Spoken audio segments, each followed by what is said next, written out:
Assalamualaikum teman-teman semuanya. Kembali lagi bersama aku Paramita Prasetyo, tentunya dimasak mudah dan praktis. Kali ini aku akan membuat pepes lagi ya teman-teman. Jadi kemarin aku udah pernah bikin pepes tahu jamur. Kalau teman-teman belum nonton videonya silahkan scroll ke bawah karena aku udah posting. Nah kali ini aku akan membuat pepes ikan nila.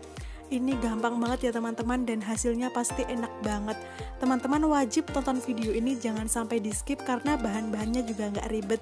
Semua pasti bisa bikin ini di rumah. Tapi sebelumnya jangan lupa untuk like, subscribe, serta tekan tombol loncengnya supaya teman-teman bisa terus ikuti video terbaru-terbaru dari aku.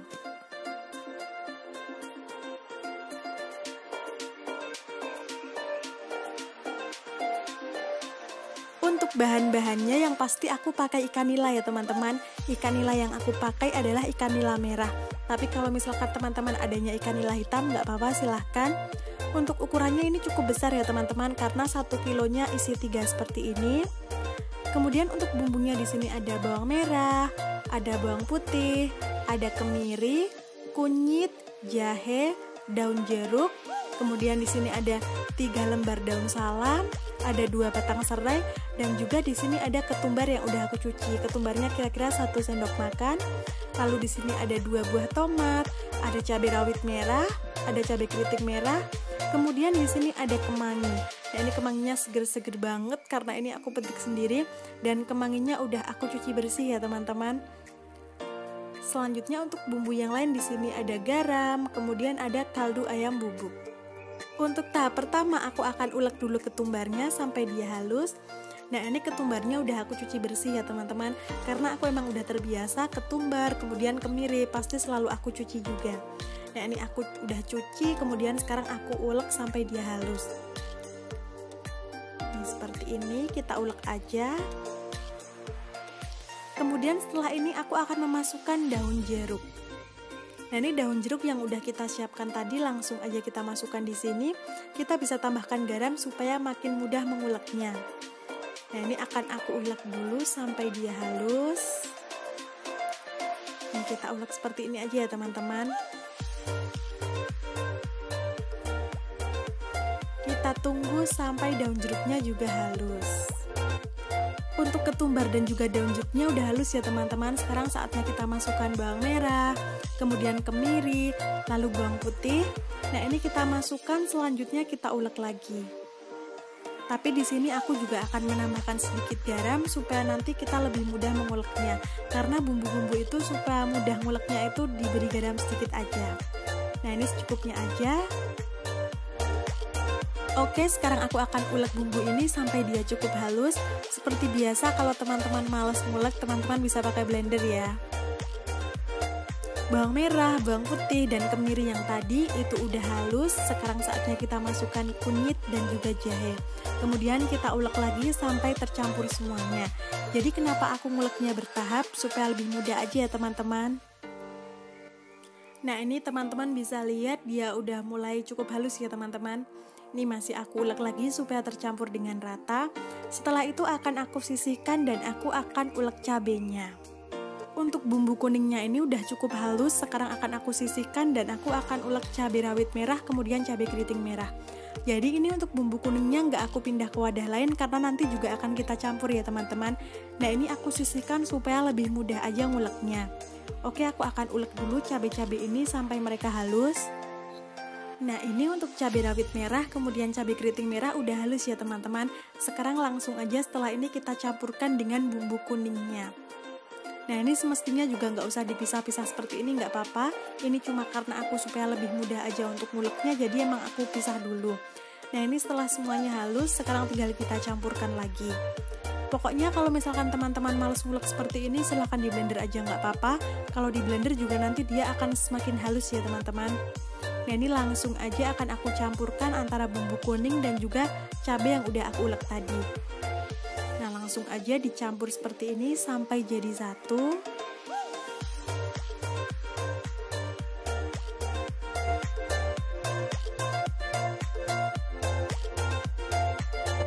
Nah ini untuk 2 batang serai yang tadi udah kita siapkan, sekarang kita iris-iris aja. Nah aku ngirisnya seperti ini ya teman-teman, nggak terlalu tebal tapi juga nggak tipis-tipis banget. Ini standar aja. serai yang udah kita iris-iris tadi langsung aja kita masukkan ke sini. Berikutnya kita akan potong-potong tomatnya. Nah, mau seperti apa sesuai selera teman-teman aja, mau besar-besar atau kecil-kecil terserah. Nah, ini tomat yang aku pakai ukurannya kecil dan aku potong jadi 4 bagian seperti ini ya teman-teman. Langsung aja untuk tomatnya kita campurkan di sini. Kemudian setelah itu aku akan memberikan daun salam. Nah, ini daun salamnya cukup aku sobek-sobek seperti ini aja. Langsung akan aku masukkan ke sini. Nah, ini untuk serai, daun salam, dan juga tomat, mereka nggak perlu diulek ya teman-teman. Cukup seperti ini aja, dan kemudian kita aduk-aduk. Nah, ini udah masuk semua. Kemudian sekarang aku akan membumbui dengan kaldu ayam bubuk. Nah, ini tinggal kita campur-campur aja supaya semuanya tercampur dengan rata. Oh iya teman-teman, di sini aku juga akan menambahkan garam lagi. Kenapa? Karena untuk membuat pepes ikan nila ini rasa asinnya harus sedikit dilebihi. Karena kalau misalkan rasa asinnya nggak dilebihi, nanti malah jadinya tuh nggak enak ya teman-teman. Karena ini kan kita emang bikinnya benar-benar dari ikan nila yang mentah. Jadi ikan nilanya sama sekali tidak dibumbui dengan apapun. Makanya bumbu yang kita buat ini harus lebih ada rasa asinnya. Jadi di sini aku akan menambahkan garam supaya nanti tuh hasilnya mantap dan meresap sampai ke daging-daging ikannya. Nah, ini udah tercampur semua. Sekarang aku akan menambahkan garam lagi.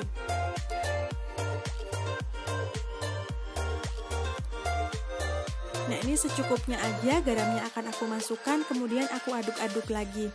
Ini bisa kita koreksi rasa, pokoknya untuk bumbu pepes ikan ini harus ada rasa asin yang lebih, jangan standar, supaya nanti rasanya enak. Oke, aku akan aduk-aduk lagi sampai tercampur dengan rata.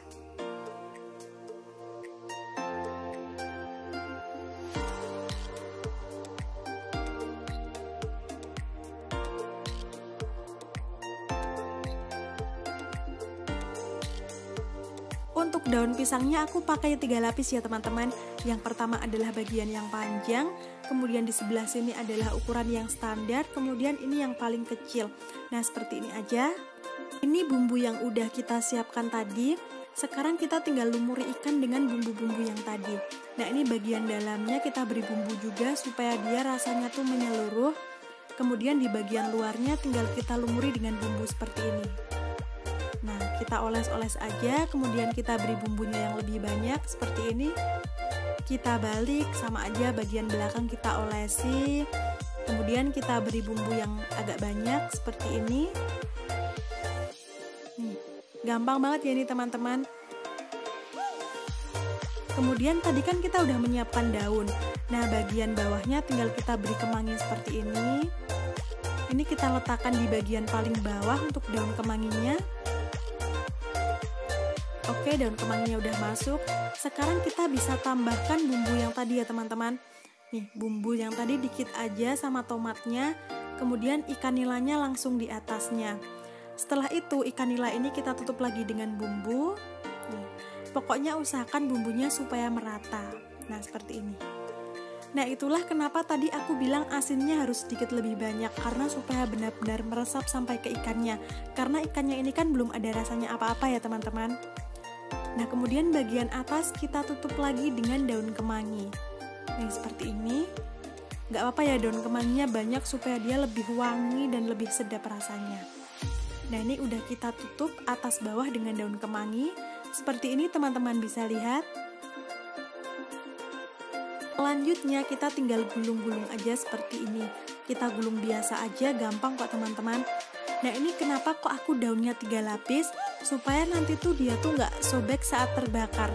Nah, karena kan kalau misalkan daunnya terlalu tipis nanti dia malah sobek ya teman-teman. Jadi ini usahakan pakainya 3 lembar seperti ini. Nggak apa-apa emang agak keras, tapi kan hasilnya jadi aman.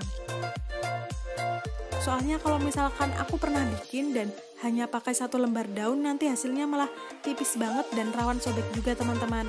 Jadi aku pakai 3. Kemudian setelah digulung, bagian ujungnya tinggal kita sematkan lidi seperti ini.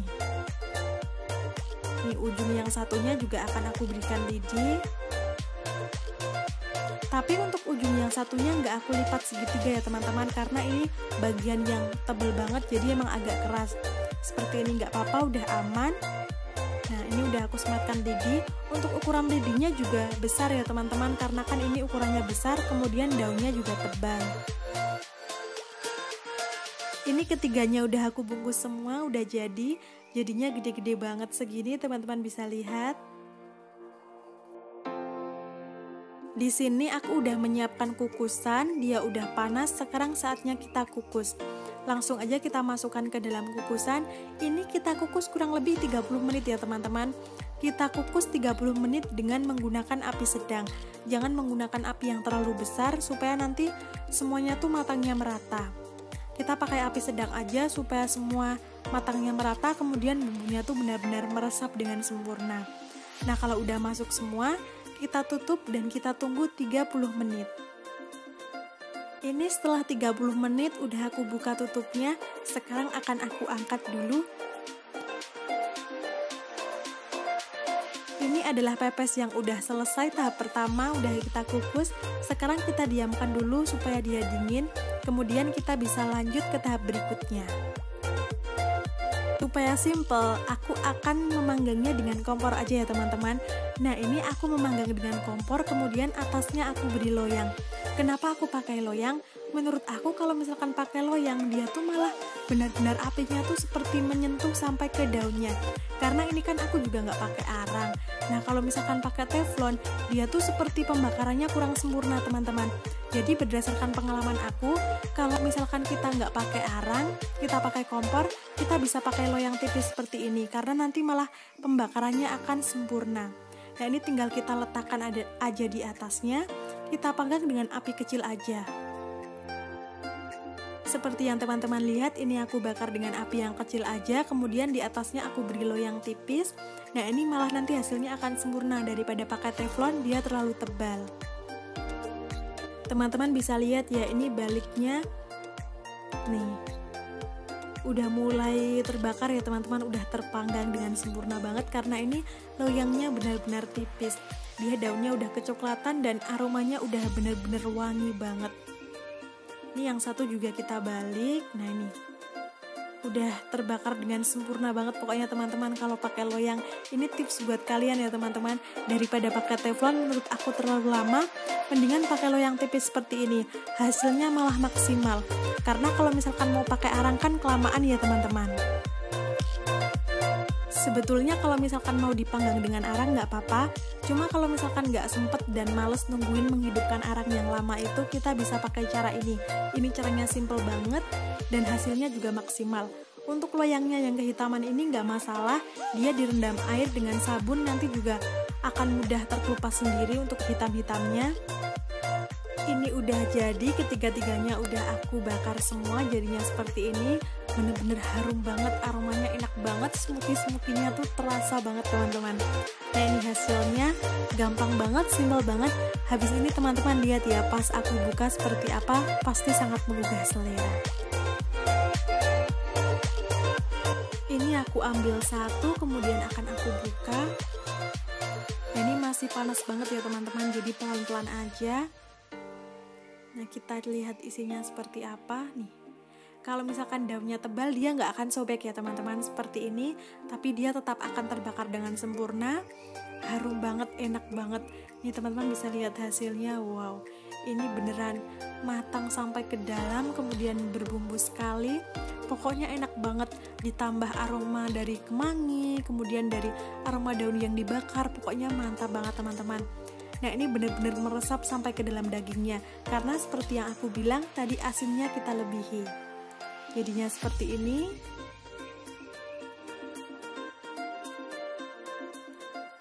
Kita lihat bagian dalamnya, ini dagingnya benar-benar lembut banget, benar-benar matang sampai ke dalam-dalamnya, dan bumbunya itu meresap banget nih. Teman-teman bisa lihat jadinya seperti ini. Enak banget ini teman-teman, tinggal kita makan pakai nasi panas aja udah super mantep banget. Nah, kita lihat bagian dalamnya. Ini juga tadi kita isi dengan bumbu ya teman-teman. Wow, ini enak banget. Oke, terima kasih udah nonton video ini. Jangan lupa like, jangan lupa subscribe, dan selamat mencoba di rumah semuanya.